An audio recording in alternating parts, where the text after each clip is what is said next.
I want to welcome everyone to our webinar for today. Our topic is a day of code recap with Blocks for All. At this time, I'm going to turn things over to Leslie Weilbacher, who will sharing details about our day of code events, as well as introducing our special guest presenter for today. Go ahead, Leslie. Okay, thank you everyone for coming, and I am very excited about this webinar. I'm going to just give a quick introduction because our special guest is the real star of the show here, and it's going to be very enlightening, I believe.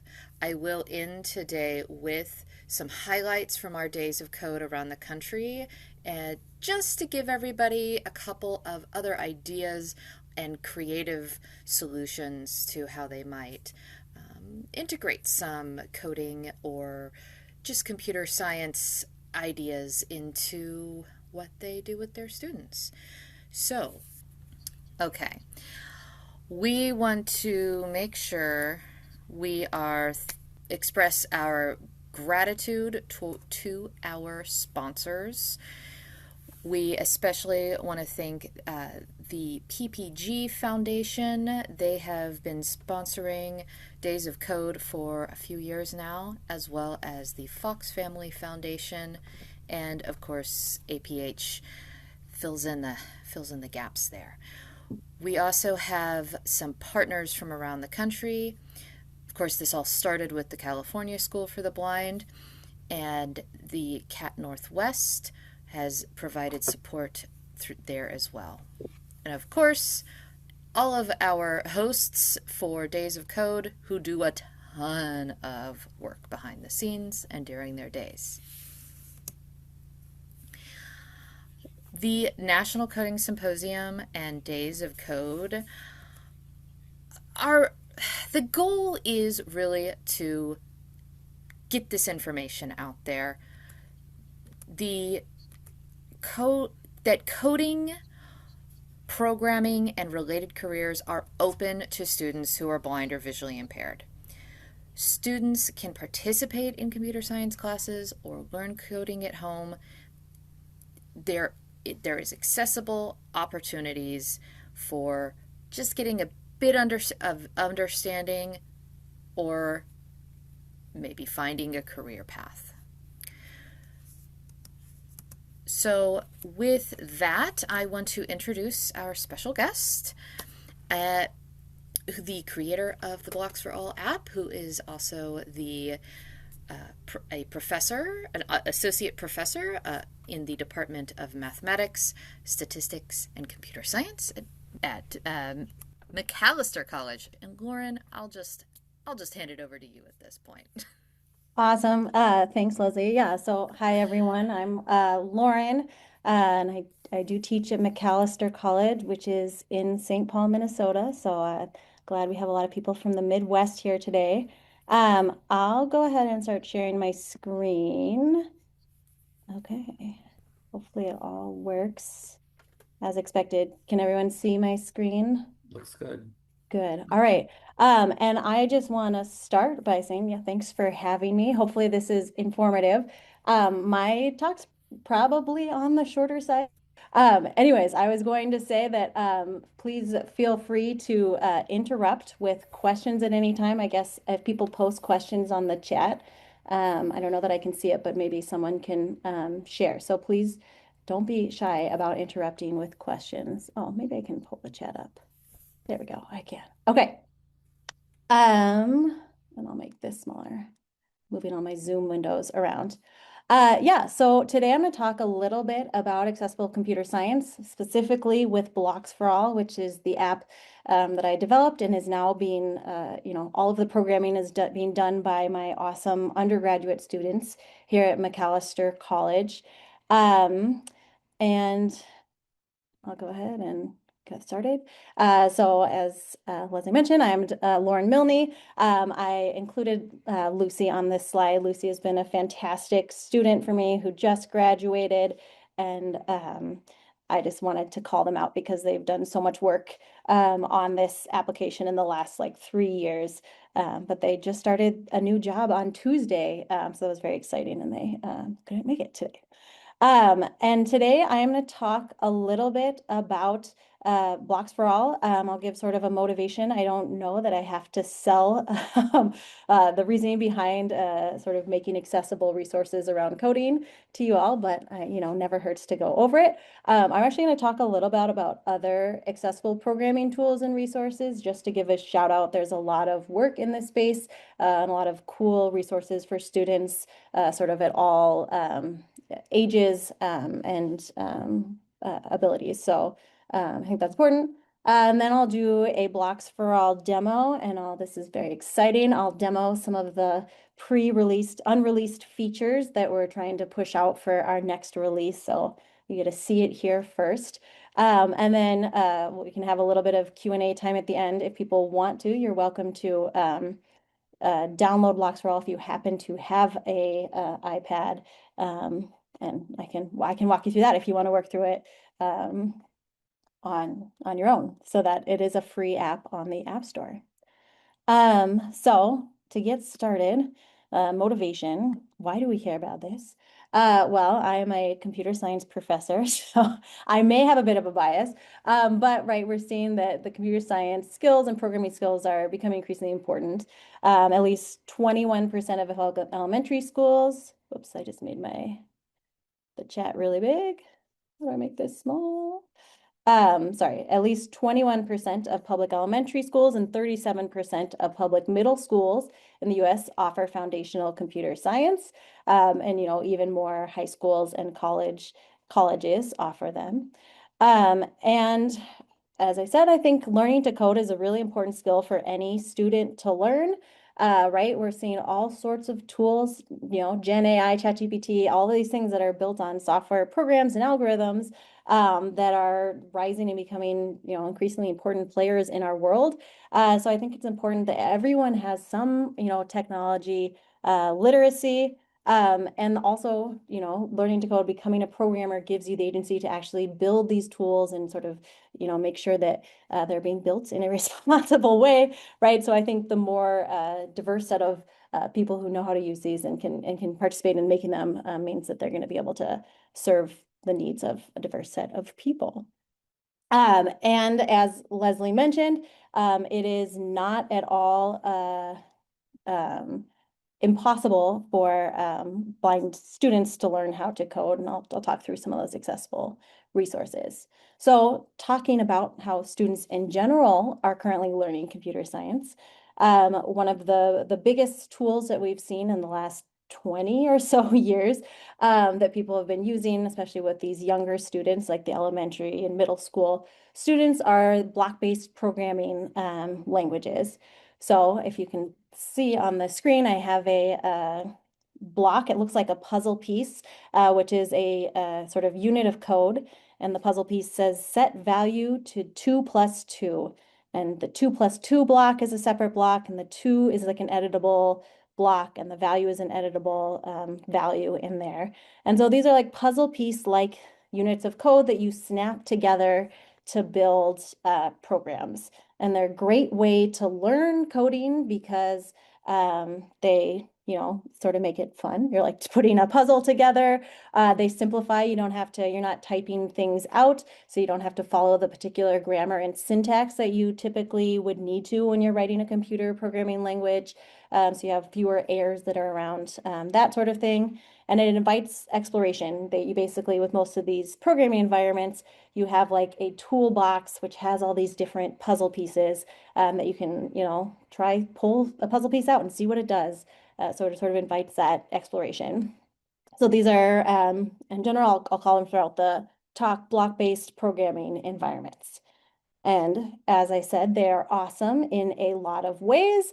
But as many of you might not be surprised to find out, many of these environments are inaccessible, and this was especially true when they were first released. So when you think about Scratch or a lot of the curriculum on code.org, and there's been efforts now to make them accessible, but a lot of them are not out of the box accessible. So going in depth a little bit about what I'm talking.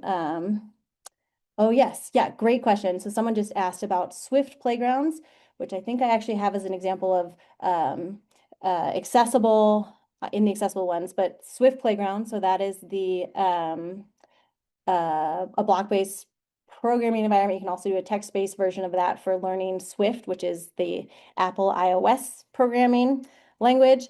And that is pretty accessible. I mean, it's built to work well with VoiceOver. I have like an iPad app for it, but yeah, it can be a little challenging, I think, to use. But yeah, so like Scratch in general, and I think to this day, at least last time I checked, will not work well if you try and access it with a screen reader. So what I'm talking about accessible in this talk, I am focusing on Apple iOS specifically, mainly because Blocks for All is built for iPad. And I am focusing with you all on screen reader accessibility, so particularly on VoiceOver. I'm guessing, since many of you are TVIs, you're all familiar with VoiceOver, but this is the screen reader for Apple. And it verbally describes what's on the screen, and you can sort of explore the screen with one finger and kind of to find out what's on the screen, and then you can double tap to actually select items, or you can cycle through to explore what's on the screen. So I'll talk about VoiceOver. I'm also going to talk a little bit about switch control, which you may be less familiar with, but it can also be used with something that reads aloud what's on the screen. And this allows you to navigate on the iPad with an external device like a switch. So I have a picture here of someone who's navigating the Blocks for All app, and they have an external switch, which is basically two buttons. And there are a lot of different kinds of switch types. You can use these external buttons. You can use like a sip and puff device for your mouth, a joystick. You can use eye gaze and eye blinking, etc. But how a switch works is it's external buttons. So it's kind of like a remote control they would use to control your TV, right? That you have these buttons, so you can use different buttons to move around on the screen and different buttons to select on the screen.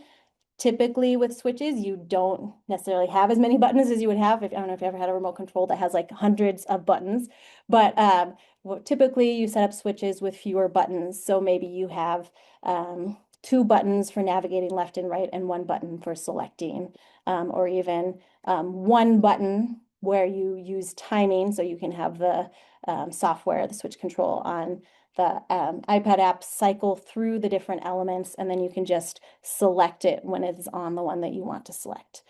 And so this is something we've exploring more, like how do we better design to support switch users? And then the other thing we've really looked at with Blocks for All is voice control as well. So how do you navigate through the app with the voice? The way voice control works on iOS, there's a couple of different ways you can do it, but one way is that you can have every element on the screen that is selectable have a number assigned to it, and then you can just say whatever the number is to activate that element. So on the screen, there is a picture. In this case, this is from Blocks for All, and it's for changing a move block. So you can edit the distance you move with a slider, and you can edit the speed that you can move with stepper buttons, like a plus and a minus step button. And then in order to actually engage one of the buttons, you would say the number. In this case, 3 is tied to the decrease button, this decrease stepper button to make something slower. So you could say press 3, and that would activate the decrease button and make it go even slower.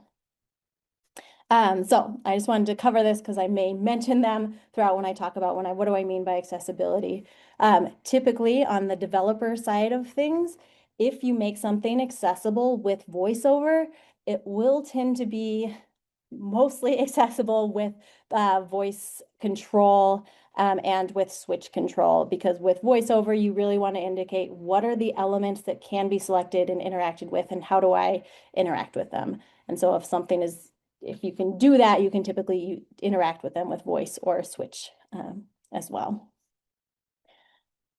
So as I mentioned earlier, I gave you a teaser that typically tools like Scratch are not out of the box accessible with VoiceOver. And I actually, way back when I first created Blocks for All, which was over 10 years ago, I did a survey of a lot of the existing tools and found that none of them at the time worked with screen readers. Some of the big problems that exist are, number one, actually accessing the elements. So on the back end, when a lot of these programs, how they represent the blocks are as graphical elements. So they're SVGs, scalable vector graphics, which are images. And typically, when your screen reader is interacting with a page, it is not going to assume that images can be interacted with in the same way as other things like buttons or something. So when I first looked at these, a lot of these blocks, you couldn't even access the block. Like maybe the screen reader would grab some of the text off of the screen, but like selecting the block as a unit wasn't even possible and still isn't possible for many of these. The second main accessibility barrier is actually placing the elements. So a lot of the environments rely on drag and drop, and there are definitely like cool ways that you can make that accessible with screen readers, but you have to put a lot of thought into making that accessible with screen readers if you want to be accessible with screen readers. So out of the box, a lot of them, you can't move the elements. And that's both an issue with screen readers, but also if you're using switches or have, some kind of motor disability, it's challenging to actually move the blocks. The other thing that's challenging, especially for screen reader users, can be understanding program structure. So in this case, I have a picture on the screen of a Scratch programming environment. And in the workspace, which is where you place the code that you want to run, there is an if block. So it's a big orange if block that has a condition in it. This condition is if not accessible. Then inside of that, they have a block that says think, And so that may be gobbledygook if you haven't done any programming before, but it's super important if you're programming to know where the blocks are. Like if a block is inside of an if statement, it will only run if that condition is true. But if the block is outside of the if statement, it will always run. So it's really important to know if this puzzle piece is inside of another block or outside of another block. And with most of these block-based programming environments, that's all given with visual cues. So you can see visually that the think block is inside of the if statement, but you can't hear that if you're sort of reading through it with a screen reader. So that kind of structural information is incredibly important for how the code is actually going to run, but it's not conveyed with the blocks. And this is also an issue if you're doing text-based programming languages. So a lot of text-based programming languages indicate this with like parentheses, different kinds of brackets, spaces, which all can be very annoying to try and figure out if you're using a screen reader. You have to essentially like count spaces and change your settings on the screen reader to read aloud some of these other goofy things that you would normally have the screen reader read. And then the final big challenge that we identified when we looked at these programming environments was that the output was not accessible. So what actually happens when you try to run the code?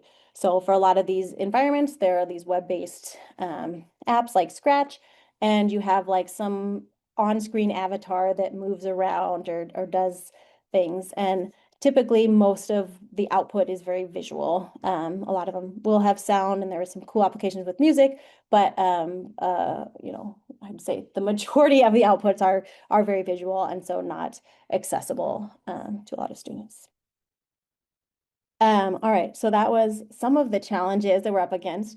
The motivation behind my work was really to try and design an application that was accessible for students, especially who are blind. I do want to note, of course, that Blocks for All, certainly now, that is not the only app that's accessible, and there's a lot of really cool and exciting work in this space. So I am just going to cover some of that. This is not an exhaustive list of the accessible apps around coding, but these are, some of the ones that I wanted to highlight. And I also included, I think it's will be included as a link at the end of the talk, and also if you download the materials that has some more resources And if anyone has any other cool resources that they want to share, drop in the chat. That would be great. So I'll start off, and I'll cover the first three in a little more depth. But APH has their coding symposium. They have code jumper. MIT Studio, who made Scratch and Scratch Junior, has a really cool iPad app called Octo Studio, which I highly recommend and is pretty accessible with the screen reader and very fun to use. My kids use it all the time. There's a cool programming language called Quorum out of the University of Las Vegas, Nevada. And that one has both blocks and text-based options, and the whole like programming environment is very accessible. And I think they also were building some tactile coding blocks that you can use with it. Scratch Junior, people have been building tactile blocks. Blockly, they're looking at that sort of the underlying library behind a lot of these block languages. They're looking at adding in the screen reader navigation.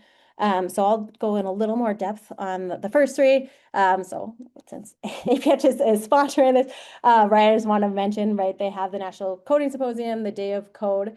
I feel like that I misadvertised the talk a little bit because there is a day of code activity on code.org for Blocks for All, but I did not get my act together and actually work with schools to run that this year. I don't know if anyone did run it on their own, but yeah, so that you can do a day of code of activity.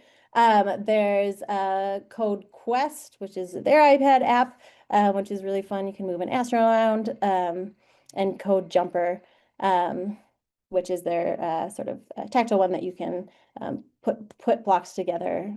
It's very cool. As I said, Octo Studio, which I really like. This is a free app, came out of MIT Media Lab, and you can actually use like sensors on your phone to program different things and build games. And they have a very clever way of doing drag and drop, which I really enjoy. That works really well with screen readers. And then Quorum, which I mentioned, Middle School, and this has a lot of curriculum built into Quorum, and that you can access. And so certainly if you have older students who are interested in programming, I think this would be a really good place to steer them, because they're doing all sorts of really cool things with Quorum and exploring how to make it really work well with screen readers. So I wanted to highlight those a little before I get into mine. And then I'll talk about the application that I developed, Blocks for All. And this is an iPad app, so it only runs on iPads. It's really geared towards younger students, so elementary, even pre-elementary, pre-literate students can use it. I can verify with my own children. We developed Blocks for All sort of in response to some of those accessible barriers. So one thing that's cool about Blocks for All is that you can actually use it to control a Dash robot, which is this cute, pretty much indestructible robot that you can get. I did not develop the robot. But you can buy it, and then you can program it with Blocks for All. We also are, as I said, you're going to see features in progress on Blocks for All, are creating a virtual robot side of Blocks for All as well, if you don't want to shell out the money for the Dash robot, because I think they are a little expensive. And I'll talk a little bit more about the layout and how we try to really make it work well for screen reader users. But I do want to mention one thing about Blocks for All is that, as I said, I'm the lead developer on it, but it's mainly programmed by the students, the undergraduate students here at Macalester. So I'm continually impressed with what they're able to do. They've also done like all of the graphics and everything for it. But be aware that we don't have like a professional customer service team or anything like that. But we are very open to any feedback and trying to make changes. But it does ride a little bit on the semester system for figuring out when things get changed and done. Oh, awesome. Someone posted a good resource in the chat. All right, so I've talked a little bit about Blocks for All. I'm going to do a quick Blocks for All, and I'm going to do, despite how I advise all my students, I'm going to try and do a live demo So do feel free to stop me if there's something in particular you want to see with the demo. So we'll switch to my iPad right now, hopefully. Yes. All right, and all right, I'm gonna go ahead and turn on the screen reader, um, which we tested, and you should be able to hear.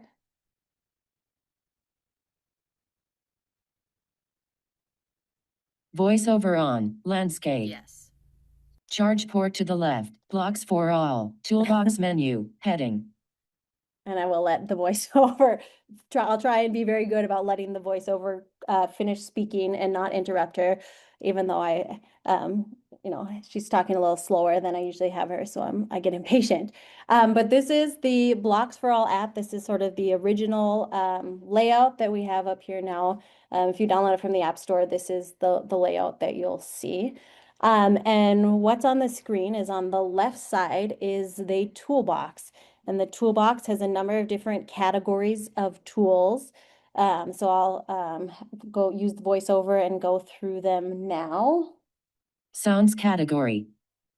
Double tap to explore blocks in this category. And for the next ones, I'll just have it read what the category is. Drive category, lights category, selected, control category, motion category, variables category, functions category. Double tap to explore blocks in this category. So those are the different categories. As I said, these block-based languages typically have different blocks that you can explore. They're in the block menu. And then in the middle of the screen is the workspace. So that's where we're going to place the blocks that we want to use, that we want the robot to use to control the robot in that. But there's nothing in there now. So if I keep scrolling through, it's going to get me to the play button. So I'll do that just so you can hear it. Play button. Make your robot go. So that's the play button. It's in the lower right-hand corner of the workspace, and that's how you actually get the code to run, and it gets transferred to the robot. If you don't have a robot, it'll, search over Bluetooth to see if they can find it. And the last thing in the workspace is the home button. Main menu button. I guess the main menu button. That takes you back, and we have a number of different settings. You can change it to dark mode. You can change the size of blocks. You can change it to have more text or more pictures, that sort of thing. So that's what's on the screen for Blocks for All. And now, very exciting, we'll go ahead and actually add a block. So I'm going to go back over to the toolbox. Toolbox menu, heading. Sounds category. Double tap to explore blocks in this category. And I'll go ahead and I'm going to select this sounds category. Animal noise. In toolbox. Double tap to place block in workspace. Okay, so now I'm in the sounds category in the toolbox, and it'll read aloud, VoiceOver will read aloud what the different blocks are in this toolbox. So a couple things to note. It reads what the title is. It tells you that you're in the toolbox. In a moment, we will have blocks both in the toolbox and in the workspace. So it's important that we could differentiate between them. And it does give you a hint about how to move things into the workspace, which we found was helpful when we were working with younger kids who are not experienced VoiceOver users, to kind of give them a hint. And I'll go ahead and I think I'll select the second category. Emotion noise. In toolbox. Double tap to place block in workspace. And I'll go ahead and select this block to place in the workspace. So I'm going to double tap to select it. Emotion noise selected. Select location in workspace to place it. And so now we move into what I call the select drop mode. So we've selected, we're in sort of the moving mode. And this was sort of in response to figuring out how an alternative to drag and drop that didn't rely on that dexterity and that was sort of easily communicated to younger kids who are using VoiceOver. And this, you can also, there are ways to do drag and drop or use the rotor, but we found our kids really struggle with using the rotor, so we did this select drop. So I've selected this emotion noise block, and I kind of communicated that it is selected, and now I have to figure out where I want to place it. There is a bouncing arrow in the main workspace now to tell me that since it's the first block to like give me a hint, like you should try and place it here in the workspace. There's nothing else in the workspace, so it doesn't really matter. I can select anywhere in the workspace to place it. I'll do that. And then I do want to note the play button in the bottom right of corner of the screen has turned into a trash button now, because I can also discard the block if I decide I don't actually want to place it. So I'll go ahead and do it. I'm going to swipe through. Place in trash button. Delete selected blocks. It selected the place in trash. I skipped over this one. Place emotion noise at beginning. But what I actually want to do is place the emotion noise at the beginning of my workspace. So I'm going to go ahead and double tap and it'll place it here. Toolbox, back button. And I don't know if you saw on that last screen, but we gave a pretty big target for being able to place the block in the workspace. So you could select pretty much anywhere in the workspace that wasn't something else that you could select to actually drop the block there to make it a little easier. All right, so now we have a block in the workspace. So if I go, I'm going to go ahead and tap in the workspace and show you what kind of information is shared there. Emotion noise bragging workspace block 1 of 1. Okay. Double tap to move block. So a couple of notes about how things are organized in the workspace. I have this block in the workspace. It tells me it's emotion noise bragging. So that is the emotion that is currently selected for this block. And it's block 1 of 1. So another thing we wanted to communicate in the workspace was how big, how many blocks you had in the workspace and where you are sort of in the blocks. It can get confusing if you start adding a lot of blocks. Part of the workspace will go off of the screen. So that's like the actual block. And if I want to change, right now it's a bragging block. I can Bragging button. move Double up. tap to choose emotion noise. And a lot of the blocks have these like modifiers. So this is a button where I can select it and it will allow me to change the emotion. So I'm going to go ahead and do that. Bragging. Back button. All right, so now I'm on this screen that has a bunch of different choices for what kind of emotion noise I want it to be, as well as a back button. So if I scroll through. Emotion noise, bragging sound. Option 1 of 9. Selected. And it lets me know that I currently have it selected at bragging. Confused sound. Option 2 of 9. Double tap to select.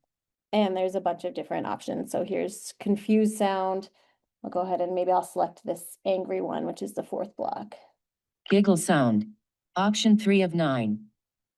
Double tap to select. Grunt sound. Option 4 of 9. Double tap to select. And I'll go, I guess it wasn't angry, it's just grunting. So I'll go ahead and select the grunt sound. So I'll double tap here. Selected. Grunt sound. Option 4 of 9. And then I'm going to go back to the back button to return to my Back workspace. button. Whoops. Back button. Selected. Grunt sound. Toolbox menu. Heading. And VoiceOver sometimes interrupts itself, but I did select that grunt noise. And I am going to check really quickly. Oh, well, I'll go ahead and keep going through. Okay, so that's the basics of how you place a block in the workspace. I'm going to go ahead and add a slightly fancier block. So Sounds cat drive lights control category. Double tap to explore blocks in this category. I'm going to go ahead and select this control category. This has kind of fun blocks, in particular, a repeat block that I'm going to use. Repeat. In toolbox. Double tap to place block in workspace. So here's like the repeat block. So this allows me to run code multiple times, whatever is inside the repeat block. You can see there's a repeat forever block underneath. There's an if statement. So I talked a little bit about that earlier in the presentation, but this is conditional code that only runs if some conditions met. And then the time at the end, it can also set a wait time if you want your robot to wait for a minute. But I'm going to go ahead and select this repeat block and place it in the workspace. Repeat block with 0 nested block. S. Selected. Select location in workspace to place it. So I've selected it. We're in this moving mode again. It notes with these repeat blocks, they can have blocks inside of them. So that's what it means by the 0 nested blocks. There's nothing currently inside of it. And I'm going to go figure out where to place it in my workspace. Start of main workspace function. So I can place it at the start. Place repeat at end. Or I can put it at the end, so I'll double tap Toolbox, back to button. place it at the end. So if you can visually see the screen, my toolbox or my workspace kind of got scrolled over. If I go back in, you can hear that. So I'll go back and I'll select this repeat block at the bottom. Repeat 2 times workspace block 2 of 3. It looks like it's the first block. Double tap to move block. But you can hear it's block 2 of 3, so I can swipe over. Grunt button. Double tap to choose emotion noise. And I can go back and find my emotion noise button. It is still there, in fact. And what I'm going to do is, I like the sound of grunts, I guess. So I'm going to go ahead and have the robot grunt 2 times. So I'm going to move this grunt block inside of the repeat block. So to move it, I just go Emotion noise grunt workspace block 1 of 3. Double tap to move block. I'll go ahead and select this block and double tap to move it. Emotion noise selected. Select location in workspace to place it. And I'm going to go ahead and put it inside of the repeat loop. So place emotion noise at beginning of main workspace function. Start of main, place emotion noise at beginning of main workspace function. Double tap to add emotion noise block here. Well, very exciting. I found a bug that I'll try and debug afterwards, but this will basically, by selecting it before the end of the repeat bucket, this will place it inside the repeat block. Toolbox, back button. So now if I run this code, the robot is going to grunt twice. All right, I'm going to check back to Zoom. Did anyone have any questions? See if I can get to the chat. Oh yeah, some more resources. Oh yeah. So lots of enthusiasm about computer science, which is great. So this is Blocks for All. As I said, if you download it from the App Store, this is what you will mainly see. But I did promise you some never before seen features, some new features. So I'm going to go to main menu button, the home menu. Welcome to Blocks for All. And this is our sort of welcome screen, what you would get with this is the experimental app. So there may be a couple more bugs that we need to find before releasing it. But you can see there are actually 2 options on the screen. You can play with the Dash robot, or you can play with the virtual robot, which is what we ended up adding. So I'm just going to really quickly demo. Play with robot, play with virtual robot button. That. Play with, show what that screen looks like. Add new project button. So if you play with the virtual robot, you can develop all these different projects. I think these are all blank projects from demos, but you can add new projects. So basically you can save your work between doing this. Add new project, sounds category. And then double tap to explore blocks in this category. You can move into this screen, which basically has a virtual robot. In this case, it's actually a virtual cat inspired by Scratch. Where you have, it's a very similar setup where you have the categories on the left side and you can move it around. And this is under development, maybe slightly delayed now that Lucy has a new job. But yeah, something that we've been working on. Okay, so I'll go ahead and pause the demo. I'm going to turn off, actually I'll stop share.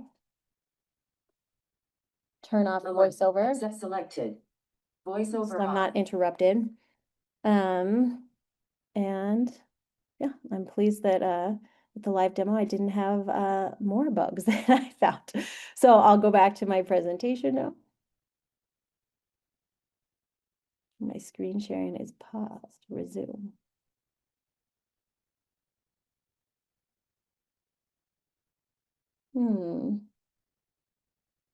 I'm guessing people cannot see my screen. Try this again. Correct. There. Okay. There. All right. There you go. Okay. Yeah. So that was my Blocks for All demo. Oh, annotate. And I won't go through the video. That was a just in case it didn't work. So as I said, that we're. Uh-oh. Can you still see my screen? I just got like a question for my computer, yes. But okay. So there are a number of features in progress. The students really enjoy working on this app. And I do want to note if anyone is using Blocks for All or has ideas just from that demo about things that you want to see or could be changed. I love getting those ideas. I feel like teachers often are like the best source of ideas and thinking about how it'll work well for their students.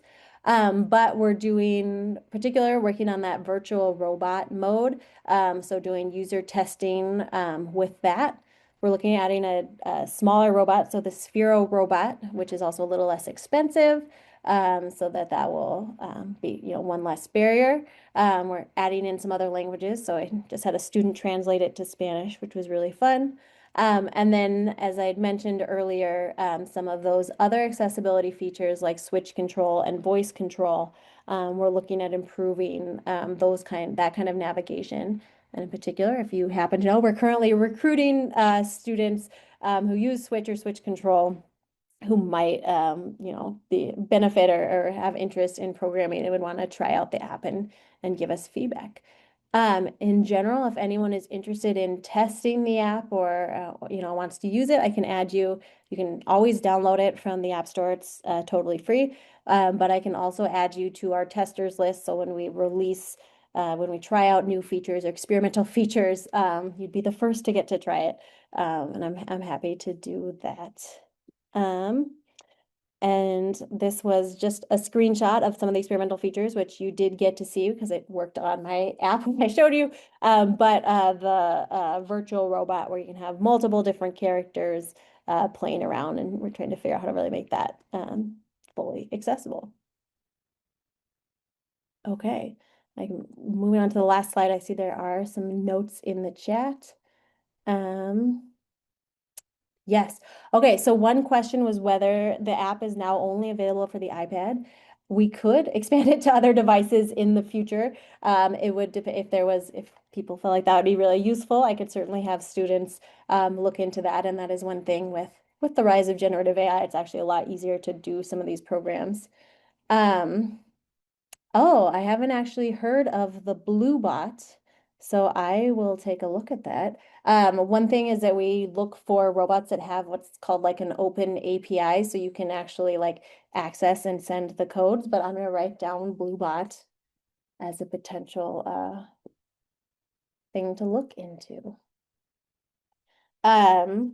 And yeah, on this last slide, I just have a couple of pieces of information. So one, I have my contact information, which I might just type in the chat if that's cool. So lmilne@macallister.edu.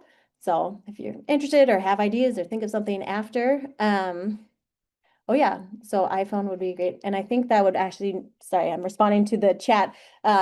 And it said iPhone would be a great device. And I think that actually probably wouldn't be a huge change, although we'd have to see how big the blocks. Yeah, I don't know. We can certainly look into that. That would not be that hard. So to make it available on the iPhone. So I put in my email. I also have the Blocks for All website, and once again, I think this is all going to be shared in the resources, and that has a link to the Hour of Code activity, and the app, and sort of links to any of the information about the app and papers we've published around it. And then I also, when I kind of briefly went through some of those accessible programming resources, I just put that all in a document as well. And I think all of those links will be shared. And yeah, I finished well ahead of schedule. Does anyone have any questions or thoughts? If people do have iPads with them and want to download it now, let me know and I can help out. Thank you very much, Lauren. I hope that if people do have questions, they'll still bring them up. I'm gonna just chat with you for a second because you mentioned a few things. One is Octo Studio, and I can say that I have checked that out. Actually, Gina Fugate put me onto that, Oh yeah. and I was able to give some feedback on it, which was taken right away. They're very open to that. Awesome. It is a pretty interesting app. And it's a quorum you mentioned as well, and that is actually something we have a Hive course in the works around quorum. So stay tuned for more on a step by step how to utilize that. Yeah, and I, not to totally, but just want to say quorum is, when you think like, oh, are my students going to be able to like keep doing that, progress with that? And quorum, I think, is like an awesome example. Like you can do really powerful things with the core, you can do like, a lot of things similar to like Python or something where, it's a high level language. So Yeah, and what was striking me was it's not, it didn't seem to be so much about the the code as the structure of the code. If you could figure out the logic behind things, you can always Mhm. learn the code. Does that, Yeah. yeah? Okay. Yeah, I mean, so I don't know if this is what you're getting at, but like if you can learn the concepts and the structure behind the programming languages, you can learn pretty much any programming language. Um, Yeah. so you That can translate to some of these text ones like, Python or that people use in production for yeah, sure. that's exactly what I was thinking. Yeah.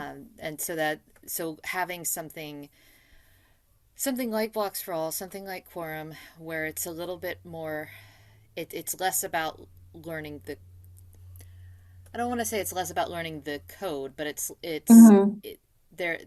There's more support around the structure of it, and then you Yeah. can start to learn, well, dash dash plus plus means. Yeah. You Yes, yeah. know? Yeah. And I think that's the beauty of these block-based languages is that there is that extra support and they just make it fun, right? Because you want like a nice on-ramp, an easy on-ramp for students where they aren't immediately like, I can't do, like they got to be able to do something quick, right? So they're not getting frustrated, like I can't do this, like, and so I mean that's at least how I envision blocks for all or some of these other uh Yeah. Octo Studio, right? These are like great ways to be like, oh, this is like a fun thing I can do to develop that identity, right? Like I can program, right? Like if I can do this, you can start thinking of yourself as like a programmer and start tackling some of these bigger Yeah, coding things. exactly.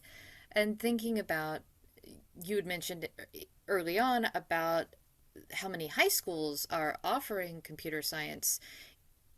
In several states, it's a requirement. Hmm. And then you look at the number of graduates from computer science programs and the number of empty computer science jobs, and there's a huge discrepancy there. So, why shouldn't we encourage students that if they're at the least bit interested, this is a career path that you could pursue? So, Yeah, that's my definitely. soapbox. No, I totally agree. And I mean, I think what we're finding, so as I find as a professor of computer science, right, the field is really rapidly changing with Gen AI and like how we actually program is changing a lot. People are really leaning on the generative AI tools. Um, but my hope is that that's going to make things more generally accessible. But it's so easy for people to make these advances and forget about, making it accessible, to everyone, especially students with disabilities. So sort of, I think the more students with disability, or, people with disabilities who are making these decisions and in these positions of power, it's going to be much harder for them to get forgotten. And yeah, Andy Stefik made a similar point, like that who better to build accessible things but people who need the Yes, accessible yeah, things. the And best for sure. yeah, you've got to empower the individuals to pursue that. So awesome. Thank you very much. Was there Yeah. any anything else in the chat? Do not see anything else in the You chat. don't see anything else? Thank you. No, ma'am. Well, I'm going to spend just a couple minutes to highlight some of the days of code, and a lot of them did utilize blocks raw and dash robots. Um, so I am going to reshare me share my screen, hopefully.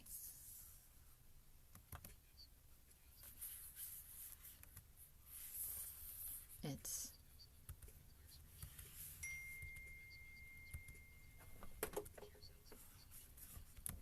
Leslie, I have your presentation up. If you would like for me to share, I can. sure, because it's Which slide are we starting on? the highlights Okay, title slide. let me get in the right space and then I will This has get definitely that pulled been up for you. a day of fun technical things, but we do problem solving and teamwork. All right, you. Leslie. Awesome. So we had 6 days of code, and this was individuals from around the country decided that they wanted to do something with their students, gather some students together and do some exploration, do some deep learning. So here's just a couple highlights to hopefully give people ideas of if they want to do something similar, how it might look for them, because people got really creative. So the first one, you can move, Stephanie. This was what a programmable robot can teach. And this is a Dash robot with the Blocks for All app. And just a couple of things that it can teach: problem solving skills, teamwork, some critical thinking, logical thinking, trial and error, lots of different things that are useful in putting a step-by-step code together. We can go to the next slide. So the first one I'm going to talk about is the Western Pennsylvania School for Blind Children. And this one we worked with last year as well. This is a school that primarily has a population of very complex students. So they have a visual impairment, and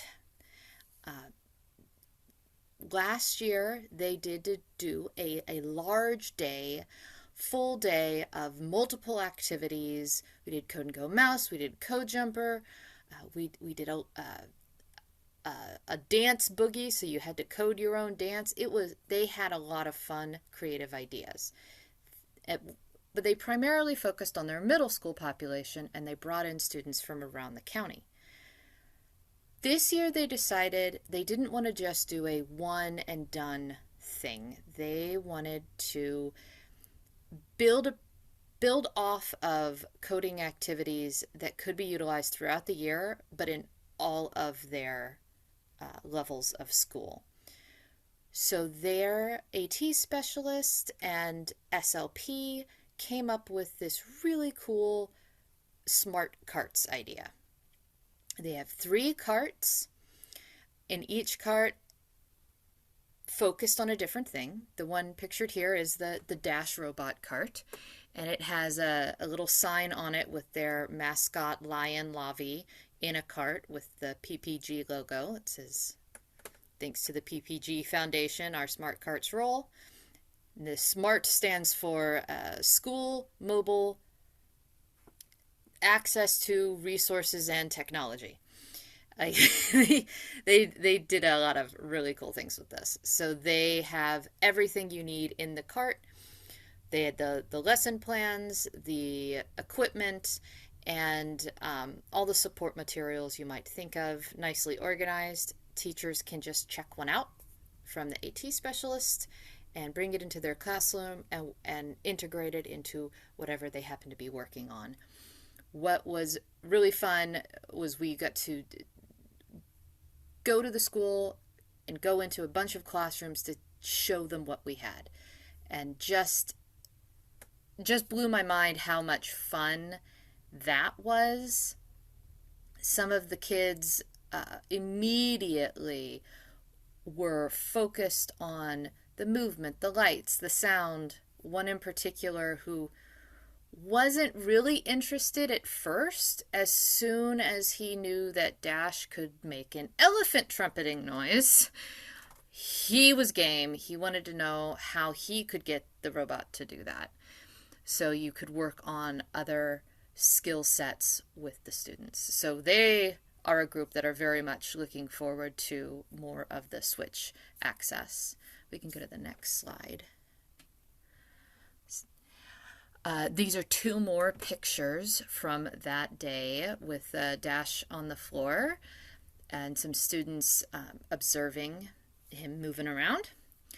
And one thing the SLP did, which was really cool, is she utilized symbols that she was already using for directions and made high contrast tactile Velcro pieces to go on a Wheatley board so that students could start to build out their code. Like, okay, this is what Dash can do. What do you want Dash to do? So they could express themselves in a way they were already accustomed to. And just on this first day. So the fact that they were already planning on how they could use this as a motivational language tool was really exciting to me. There was a lot of interest and enthusiasm. Okay, next one. Texas had, well, so Texas is, I don't know if you know this, a very big state.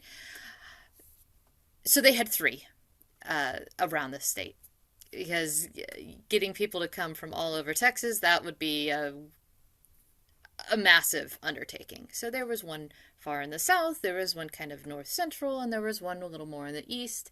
And the way Texas tends to do things is they have clusters of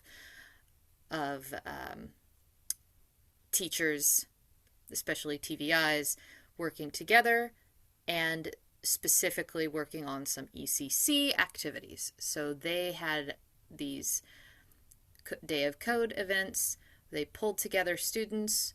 One, they had a lot of fun pulling students together on Halloween, and they did a spooky Day of Code. So they really did, as you know, worked with that theme as much as they could.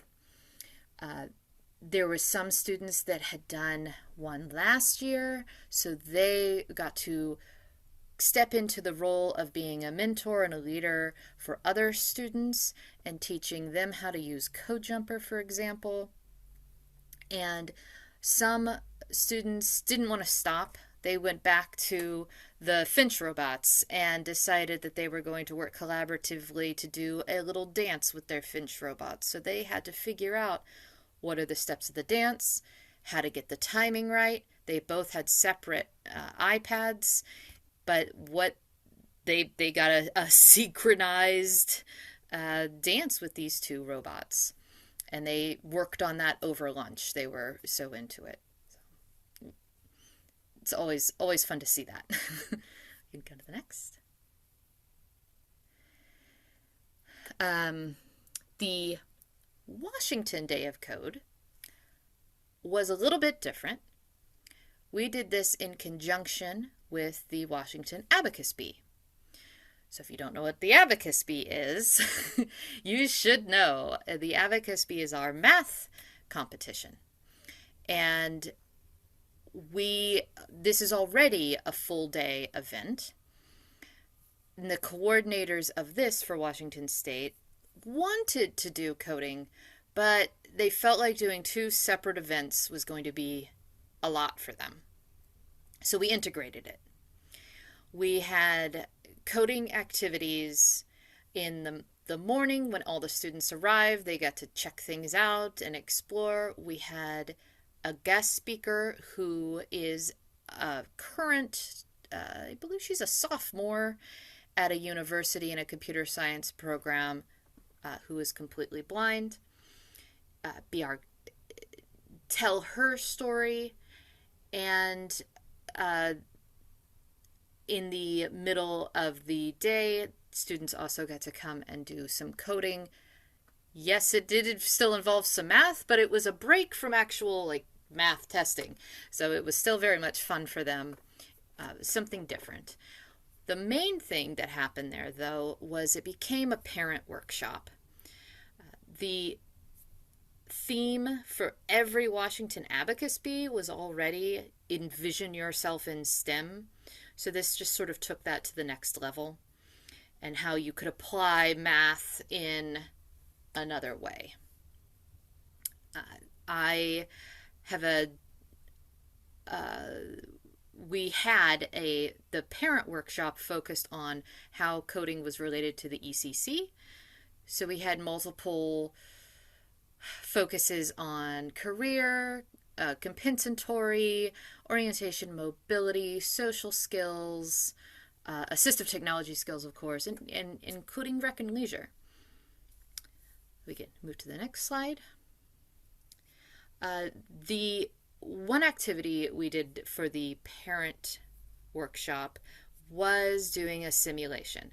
So they had to look at their child's eye report and make goggles that simulated that particular eye condition.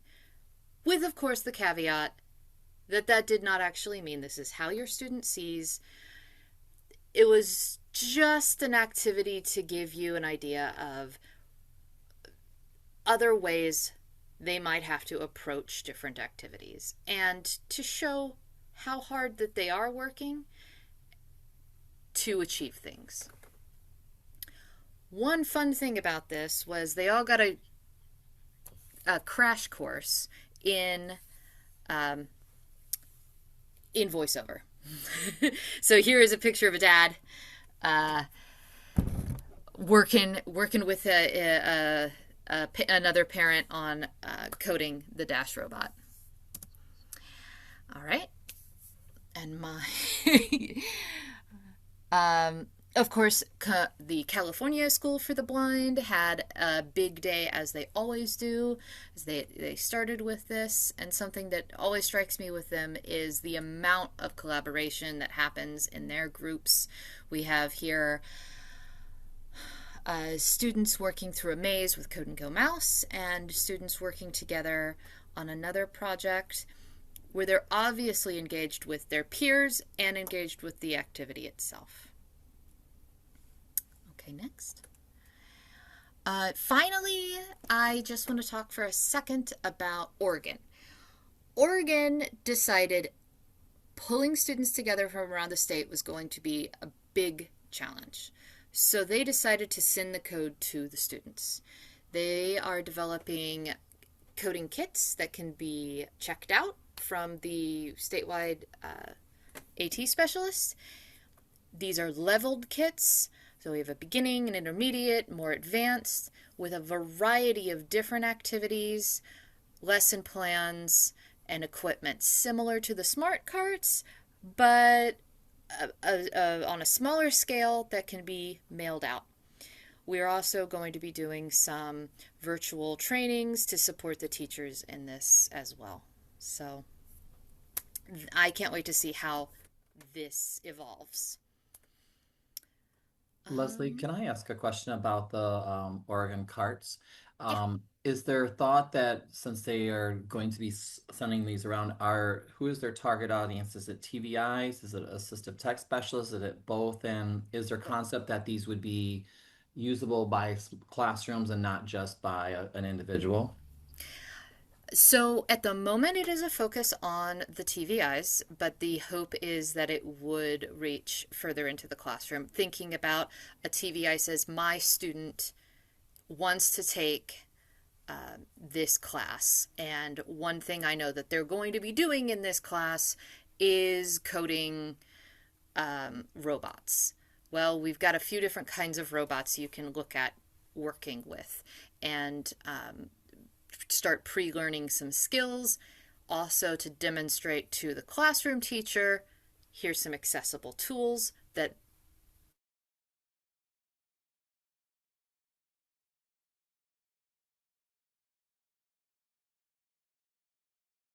Stephanie, you are muted, and I did we just lose Leslie?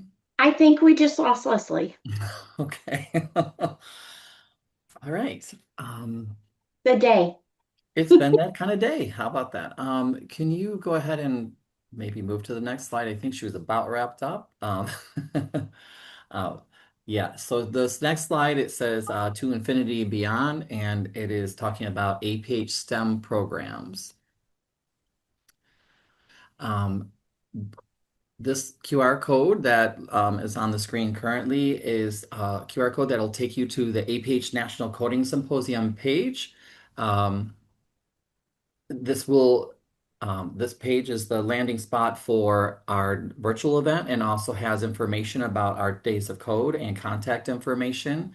It also provides a link to the Hive, which is where we house all of the lesson plans and activities that we are talking about that Leslie was just sharing for the days of code events and well beyond the scope of a lot of those events. And we are this is an open invitation to anyone attending to please bring your ideas, activities, pre-developed lesson plans. Our goal is to create a landing spot for folks who are either beginner, middle, or even advanced interest in coding, and to be able to give those resources over to TVIs, general education teachers, and anyone else who would be interested in supporting students with learning differences and their journey in coding.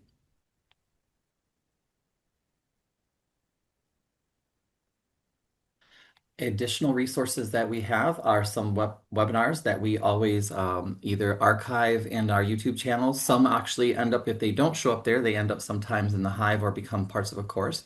But some of the webinars that we'd like to, Leslie was going to point out that you may be interested in are Abacus, Multiplication to Perfection, Divide and Conquer, and there's also a YouTube playlist that includes all of our coding symposiums from 2021, I think, or 2022 to present. I believe we are in the progress, it's still in process of getting our 2025 coding symposium posted.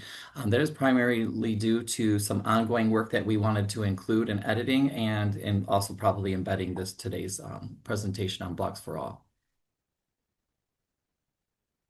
Some additional course offerings as related to, oh, I see where we're going. So one of the things that Leslie was going to segue into was this idea that STEM is for everyone, and it's not simply a focus on coding per se, but there's a lot of other components to learning coding, and coding can be applied across curriculum and across different academic areas.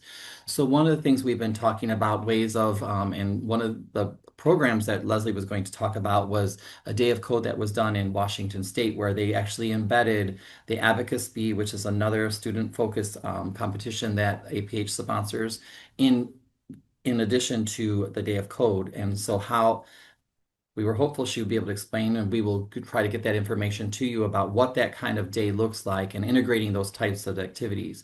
But on this slide, the APH Hive offers a lot of support for areas related to math and also STEM. So a couple of the courses that are listed here, the Abacus, A Million Manipulatives in Your Pocket. This is a pretty significant course and teaches you all aspects of, I think, addition, subtraction, multiplication, division using the abacus. We have a course on the Code Jumper, which is an unplugged course that teaches you unplugged activities as precursor activities to engaging students on the Code Jumper. In addition to Code Jumper's built-in activities, we have expanded that option to include CJ Threads, which is a free add-on that is available from our website. And lastly, but not least, is our accessible coding community that is available in the HPH Hive. This is where I mentioned previously, we house a lot of the lesson plans and other activities and important links to other sites. We can't possibly cover it all or know it all, so we try to guide everyone to other resources that are available broadly across the country and beyond. On screen currently, there is a QR code that will take you to the APH Hive. If you are not registered, it is a free registration. There's absolutely no cost. There are other courses are all for free and fully accessible, and ACVREP you are able to earn ACVREP credits for any course that you complete in the Hive. Our last slide, I believe, is our contact information. As always, we want folks to know where to reach us. Outreach services, our general email is outreach@aph.org. Leslie is our key person for the Days of Code and Coding Symposium activities. And her email, like most people at APH, is our first initial last name. So it's lweilbacher@aph.org. And both of those links will be active on the shared slide that is available in our accessible documents. That's the last slide. There will be a link in the accessible documents, or if it's not available, Sarah, Sarah asked about a link to the slides. I believe the slide deck, if not available in the accessible documents, it will be available for download from the Access Academy webpage. If it's not there already, it will be posted soon.